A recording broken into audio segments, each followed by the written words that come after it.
and a VAT. What's the difference between VAT registration and OSS in European Union? As you know, from July 1st, 2021, you can take advantage of the OSS procedure. Let's discuss what exactly the OSS is. The OSS procedure, which stands for One-Stop Shop, allows you to settle online sales to individual customers from other European Union countries through a single quarterly consolidated tax declaration filed in one of the European Union countries, which should simplify VAT tax settlements from cross-border sales of goods within the European Union. The change in regulations leads to the questions: should you register for VAT or use OSS? Or maybe you don't have to choose at all. I would like to address these questions in this presentation and help to determine whether, indeed, OSS eliminates the need for VAT registration in other European Union countries. Let's now move on to the principles of VAT taxation for e-commerce entrepreneurs in Europe.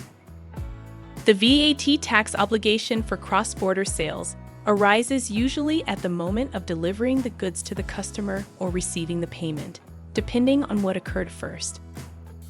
If your sales do not exceed the limit of 10,000 euros and your company is based in Europe, you can account for VAT at the rate of the country from which the goods are shipped. VAT tax is then settled with the tax office in your own country. How to account for VAT considering the 10,000 euro cross-border sales threshold? After exceeding the 10,000 euro threshold, you can choose between VAT registration, opting for the OSS procedure, or combining both options. If you choose VAT registration, it is necessary to register and settle VAT in the respective country's local tax offices. Each country has different procedures, and documentation is submitted in the official language of that country. The benefit of having a local VAT number is the ability to account for all sales in that country, regardless of whether they are from a warehouse, fulfillment center, call of stock, or the company's headquarters.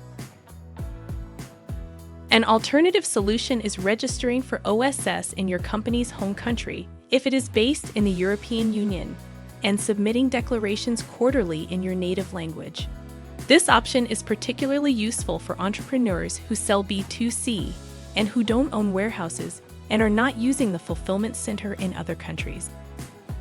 It is also possible to combine the VAT and OSS procedures, which is useful when you have a warehouse abroad.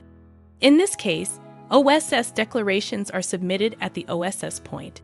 Meanwhile, VAT declarations are submitted at the local tax office of the country where the foreign warehouse is located. What if you already have a VAT number outside your company's headquarters, but you don't use it because you have started settling VAT through the VAT OSS procedure? You must remember not to leave your VAT number open, so it's important to decide whether you want to deregister from VAT or prefer to submit nil returns.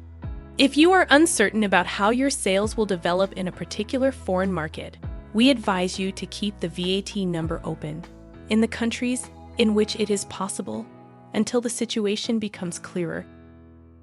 If you are planning to start using warehouses in a particular country in the near future, we recommend keeping your VAT number and temporarily submitting nil returns, as re-registering for VAT is expensive and time-consuming, and in some countries, the process can take up to even 6 months. What should you especially consider when you settle VAT from cross-border e-commerce sales? Monitor the sales threshold. This is particularly important as OSS does not allow retroactive declarations. If you register for OSS too late, you are required to register with the local tax office and settle previous sales on a local VAT declaration. Therefore, be especially careful during peak sales periods, such as sales, Black Friday, and holiday seasons. Exceeding the sales threshold of your 10,000 means that VAT must be settled in the country of delivery. Remember that the OSS procedure and local VAT registrations are not mutually exclusive, and sometimes their combination is recommended.